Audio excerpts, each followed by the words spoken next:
Hello friends and welcome to my channel code with Inshal. तो आज वापस आ चुके हैं हम लोग अपनी full stack web development full course की सीरीज के साथ। और इस सीरीज में हमने HTML के रिलेटेड बहुत सी वीडियोस कवर अप की हैं और बहुत सी चीज़ों के बारे में जाना है कि HTML से किस तरह स्टार्ट कर सकते हैं। और बेसिकली HTML में हमने जो है बहुत सी और चीज़ें कवर अप की हैं और मुझे उम्मीद है आपको वो सारी वीडियोस पसंद आई होंगी जो कि अभी तक हमने HTML में कवर अप किए हैं। तो आज की वीडियो में मैं आपको बताने वाला हूँ कि बेसिकली आई फ्रेम्स क्या होते हैं HTML के अंदर। जैसा कि आपने देखा प्रीवियस वीडियो में हमने देखा था कि क्लासेस क्या होती हैं और आईडीज क्या होती हैं, जो कि बहुत ही अमेजिंग वीडियोस थी। और मुझे उम्मीद है आपको दोनों के बारे में क्लियरली समझ में आया होगा कि दोनों में फ़र्क क्या है और दोनों को किस तरह यूज़ करते हैं। तो उसी तरह हम आई फ्रेम्स को भी HTML में यूज़ करते हैं। तो इसका भी मैं आपको आज की वीडियो में काम बताने वाला हूँ कि आई फ्रेम्स को क्यों यूज़ करते हैं, किस तरह यूज़ करते हैं और कौन से एलिमेंट्स यूज़ करने होते हैं जब हम आई फ्रेम्स के साथ काम करते हैं HTML के अंदर। तो मुझे उम्मीद है आपको ये वीडियो स्टार्ट टू एंड पसंद आएगी। तो अगर वीडियो पसंद आए, अच्छी लगे, तो वीडियो को लाइक करना ना भूलें। चैनल पे नए तो चैनल को सब्सक्राइब कर दें और साथ ही साथ नोटिफिकेशन बेल भी ऑन कर दें ताकि इस तरह की कोई भी फ्यूचर वीडियो मैं फ्यूचर में अपलोड करूँ उसका नोटिफिकेशन पहले आपको मिले। और वीडियो को लाजमी शेयर कर दें ताकि और भी लोग सीख सकें किस तरह हम जो है ये amazing tutorial videos cover up कर सकते हैं HTML को यूज़ करते हुए। तो वेट किस बात का, चलते कंप्यूटर स्क्रीन के ऊपर एंड लेट्स गेट स्टार्टेड। तो आ चुके हम लोग अपनी कंप्यूटर स्क्रीन के ऊपर। जैसा मैंने आपको स्टार्ट में बताया कि आज की वीडियो में हम HTML में आई फ्रेम्स के बारे में जानेंगे कि बेसिकली आई फ्रेम्स के ज़रिए हम किस तरह एक वेब पेज को डिस्प्ले करा सकते हैं या एक आई फ्रेम के अंदर हम किस तरह जो है चीज़ें ऐड कर सकते हैं। तो मैं आज आपको सारी चीज़ें आई फ्रेम्स के बारे में बताने वाला हूँ। तो अगर हम आई फ्रेम्स की बात करें HTML के अंदर, and HTML iframe is use to display a web page within a web page. तो सिंपली इसकी स्मॉल डेफिनेशन है ये कि एक HTML आई फ्रेम हम इसलिए यूज़ करते हैं ताकि हम एक वेब पेज को डिस्प्ले करा सकें एक वेब पेज के अंदर। मीन्स अगर मैंने एक वेब पेज को दूसरे वेब पेज के अंदर डिस्प्ले कराना है तो उसके लिए मैं आई फ्रेम का यूज़ करूँगा। HTML आई फ्रेम सिंटैक्स, इसका मतलब है कि HTML आई फ्रेम का एलिमेंट क्या है, किस तरह यूज़ करते हैं। The HTML iframe tag specifies an inline frame. An inline frame is used to embed another document within the current HTML document. Syntax ये रहा। Tip: it is a good practice to always include a title attribute for the iframe. This is used by screen readers to read out what the content of the iframe is. तो simply अगर हम इसकी पूरे paragraph की बात करें तो ये हमें बता रहा है कि आई फ्रेम को यूज़ करने के लिए आपको आई फ्रेम का ये टैग डिफाइन करना होगा HTML डॉक्यूमेंट के अंदर। और इसको हम इनलाइन फ्रेम कहते हैं। जैसा मैंने आपको स्टार्ट में बताया था कि अगर आप बात करते हैं आई फ्रेम की, तो आई फ्रेम को जो है हम यूज़ करते हैं एक वेब पेज के अंदर दूसरे वेब पेज को डिस्प्ले कराने के लिए।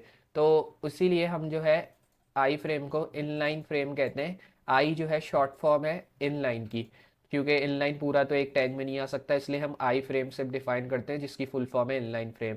और इसको हम यूज़ करते हैं ताकि हम एक डॉक्यूमेंट के अंदर दूसरे HTML डॉक्यूमेंट को इम्बेंड कर सकें। उसका जो साइंटेक्स है अगर मैं आपको दिखाऊं तो वो ये रहा साइंटेक्स। और अगर टिप की बात करें तो टिप में ये हमें बता रहा है कि इट इज़ गुड के अगर आप आई फ्रेम को यूज़ करें तो उसके साथ एक टाइटल एट्रीब्यूट भी क्रिएट करें आई फ्रेम के अंदर, ताकि आप उस टाइटल में आप जो है टाइटल डाल सके आई फ्रेम का कि ये आई फ्रेम जो आपने क्रिएट किया है ये किस बारे में क्रिएट किया है, या आई फ्रेम में जो कंटेंट आपने डाला है वो किस बारे में डाला है, ताकि जब भी यूज़र आपके HTML डॉक्यूमेंट पे नज़र डाले तो उसको पता हो ये आई फ्रेम जो क्रिएट किया है इसका टाइटल क्या है। वहीं पे अगर बात करें कि आई फ्रेम की हाइट और विड्थ किस तरह से ऐड करते हैं, तो उसके लिए भी कुछ चीज़ें ऐड हुई हुई है यार, जिसका मतलब है use the height and width attributes to specify the size of the iframe. The height and width are specified in pixel by default. तो ये हमें बता रहा है कि आप हाइट एंड विड्थ एट्रीब्यूट्स के जरिए आई फ्रेम की विड्थ और हाइट स्पेसिफाई कर सकते हैं। और जो हाइट और विड्थ होती है वो हमेशा से पिक्सल्स में स्पेसिफाई होती है by default. Means by default pixels में स्पेसिफाई होती हैं हाइट और विड्थ, लेकिन अगर आप चाहें परसेंट या आप इंचेस वगैरह जिसमें भी आप चाहें वो आप डाल सकते हैं। लेकिन इन दी एंड आपको वो फॉर्मेट भी डालना है। जैसे अगर मुझे परसेंट में चाहिए तो मैं शिफ्ट दबा के 5 दबाऊंगा जिससे मुझे परसेंट का साइन शो होगा और फिर परसेंट में मुझे हाइट और विड्थ मिलेगी जिसमें मैंने परसेंट डाला है। और you can add the style attribute and use the CSS height and width properties. इसमें दो ऑप्शन है कि आप आई फ्रेम के अंदर हाइट और विड्थ टैग का इस्तेमाल कर सकते हैं एट्रीब्यूट्स का, और दूसरा ऑप्शन इसमें यह है कि आप स्टाइल एट्रीब्यूट के अंदर CSS प्रॉपर्टीज़ के जरिए भी विड्थ और हाइट सेट कर सकते हैं। इसकी एग्जांपल ये रही। अगर मैं इस एग्जांपल को यहाँ से कॉपी करता हूँ और फिर इसको हम अपने VS कोड में पेस्ट करते हैं देखने के लिए कि क्या आउटपुट हमें शो हो रहा है, तो मैं आ जाऊँगा VS कोड में और उसके बाद मैं एक न्यू फाइल क्रिएट करूँगा जिसका नॉर्मली हम नाम देंगे index.html। और इसको मैं डेस्कटॉप में सेव कर दूंगा ताकि हमें अगर फाइल पे विजिट करना हो तो डायरेक्टली हम डेस्कटॉप पे जाके फाइल को डबल क्लिक करके ओपन करेंगे। यहाँ से मैं क्या करूँगा, मैं HTML के स्टार्टिंग कोड्स ऐड करूँगा, हेड, यहाँ टाइटल में हम डाल देंगे आई फ्रेम्स। फिर उसके बाद मैं क्या करूँगा, मैं आ जाऊँगा, या आप इस तरह लिख सकते हैं HTML आई फ्रेम। फिर उसके बाद मैं आ जाऊँगा नीचे और यहाँ बॉडी टैग क्रिएट करेंगे, और बॉडी टैग के अंदर मैं आई फ्रेम का टैग क्रिएट कर दूंगा जो कि मैंने कॉपी किया, तो मैं इसको यहाँ पेस्ट कर दूंगा इस तरह। ओके, तो मेरे ख्याल में जो है ये सही से कॉपी नहीं हुआ, तो मैं सिंपली इसको वापस करूँगा, कॉपी कंट्रोल C के ज़रिए आ जाएंगे VS कोड में, फिर इसको पेस्ट कर देंगे। यहाँ से मैं करूँगा सेव, और फिर मैं इस फाइल को डबल क्लिक करके डेस्कटॉप में ओपन कर लूँगा। ये हमारी फाइल ओपन हो चुकी है, और आप देख रहे हैं कि आई फ्रेम में अभी कुछ भी शो नहीं हो रहा, क्योंकि ऑब्वियसली आई फ्रेम में मैंने कोई भी कंटेंट ऐड नहीं किया, तो इसलिए हमें शो हो रहा है it may have been move, edit और डिलीटेड। लेकिन आई फ्रेम अगर आप देखें तो हमें शो तो हो रहा है इधर साइड पे, लेफ्ट साइड में। लेकिन अगर आप आई फ्रेम में कुछ ऐड नहीं करेंगे तो ऑब्वियसली आपको आई फ्रेम एम्प्टी शो होगा, तो इसलिए सोर्स में आपको आई फ्रेम का जो सोर्स है वो ऐड करना है। ये जो सोर्स मैंने ऐड किया है, ऐसी कोई फाइल है नहीं मेरे पास, मैंने नॉर्मली एग्जांपल के लिए ये सोर्स ऐड किया है। लेकिन अगर आपके पास ऐसी कोई फाइल है तो आप उसका नाम दे सकते हैं, और डॉट उस फाइल का फॉर्मेट डालेंगे आप, और फिर वो जो फाइल में जो भी चीज़ आपने ऐड की हुई है वो आपको आपके ब्राउज़र में डिस्प्ले हो जाएगी। तो इस तरह आप आई फ्रेम का यूज़ कर सकते हैं, और विड्थ और हाइट भी इसी तरह सेट कर सकते हैं जैसे हमें विड्थ और हाइट इधर सेट किया आई फ्रेम के टैग के अंदर।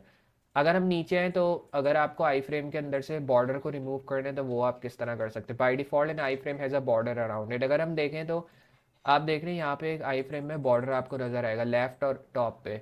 लेकिन अगर हम चाहते हैं कि बॉर्डर ना आए, हमें रिमूव करना है इस बॉर्डर को, तो किस तरह करेंगे। To remove the border add the style attribute and use the CSS border property. तो सिंपली हमें बता रहा है अगर आपको रिमूव करना है बॉर्डर को आई फ्रेम के अंदर तो उसके लिए आपको स्टाइल एट्रीब्यूट का यूज़ करना होगा, और उस स्टाइल एट्रीब्यूट में आपको CSS बॉर्डर प्रॉपर्टी का यूज़ करना है। जैसे मैंने यूज़ की CSS की बॉर्डर प्रॉपर्टी, और मैं क्या करूँगा, बॉर्डर को नन कर दूंगा, तो इससे क्या होगा, बॉर्डर जो है रिमूव हो जाएंगे। अब एक और चीज़ ये होती है कि अगर आपको बॉर्डर का कलर चेंज करना है, साइज चेंज करना है, या स्टाइल चेंज करना है, तो वो किस तरह कर सकते हैं। उसके लिए भी सिंपली आपको बॉर्डर की प्रॉपर्टी क्रिएट करनी है आई फ्रेम के टैग के अंदर, या स्टाइल एट्रीब्यूट के जरिए भी आप कर सकते हैं दोनों चीज़ें। और फिर उसमें आपको बॉर्डर की प्रॉपर्टी फिर क्रिएट करनी है, सिर्फ उसमें क्या लिख देना है, 2 पिक्सल सॉलिड रेड, या जो कलर आपको ऐड करना है। रेड एग्जाम्पली ऐड किया, ब्लैक कर सकते हैं, वाइट कर सकते हैं, ब्लू कर सकते हैं, जो कलर आपको पसंद है वो आप यहाँ अपने हिसाब से ऐड कर दें। और टाइटल भी अगर आप देना चाहें तो दे दें, और मैंने आपको बताया था कि टाइटल देना ज़्यादा अच्छा है ताकि यूज़र को पता हो कि आई फ्रेम जो आपने क्रिएट किया है उस आई फ्रेम में आपने क्रिएट क्या किया है वो यूज़र को पता होना चाहिए, इसलिए टाइटल देना ज़रूरी है। वहीं पे अगर आई फ्रेम की बात करें तो आई फ्रेम में एक लिंक को कैसे टारगेट कर सकते हैं वो भी एक अमेजिंग चीज़ है। And iframe can be used as the target frame for a link, means iframe एक टारगेट फ्रेम की तरह भी लिंक के लिए यूज हो सकता है। The target attribute of the link must refer to the name attribute of the iframe. मतलब एक टारगेट एट्रीब्यूट लिंक का जो होता है वो हमेशा से एक नेम एट्रीब्यूट के फ्रेम को, मींस नेम एट्रीब्यूट के आई फ्रेम को रेफर करता है। अब जैसे एक टारगेट एट्रीब्यूट मैंने क्रिएट किया यहाँ पे, अब टारगेट एट्रीब्यूट को क्रिएट करने के लिए मैंने टारगेट इक्वल टू डाला और डायरेक्टली डबल कोट्स डाल दिया, और उसमें जो मुझे टारगेट करना है वो मैंने ऐड कर दिया आई फ्रेम अंडरस्कोर ए, जो कि टेक्स्ट है मुझे टारगेट करना है इस आई फ्रेम के टैग के अंदर।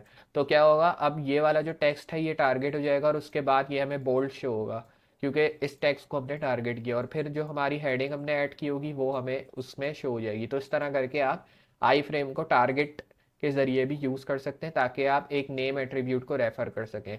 और नेम एट्रीब्यूट में हमने आई फ्रेम अंडरस्कोर ए डाला है, एग्जाम्पली कुछ भी आप ऐड कर सकते हैं, लेकिन अभी हमने एग्जाम्पली आई फ्रेम ए डाला है, तो ये इसको जो है रेफर करेगा और आपके ब्राउजर में एज बोल्ड करके डिस्प्ले कराएगा। चैप्टर समरी में अगर हम देखें तो the HTML iframe tag specifies an inline frame, जो कि सही बात है।